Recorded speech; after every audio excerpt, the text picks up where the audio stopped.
So this is the channel test section, and you can see just downstream or at the very end of our test section, a very large scour hole that's formed. This hole's probably 24 to 30 inches deep, and that scour is now starting to undercut our test section, the very tail end of our test section, as you can see there. But it's held up pretty well through the winter months. This scour hole actually formed back in late November, and it's just gotten deeper and wider since then.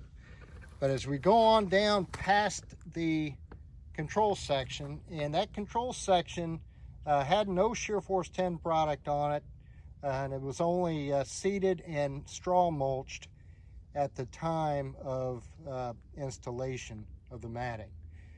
As we go past the control section, you'll see a rock riprap check dam. And this rock riprap check dam, those rocks are anywhere from 12 to 24 inches in diameter, fairly large rock.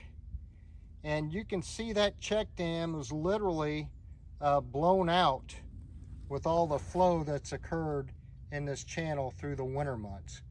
And just down from that test section, a very large gully that is formed. That's anywhere from 3 to 4 feet deep and 4 to 6 feet wide. So this really kind of testifies to just how much flow this channel has seen through the winter months.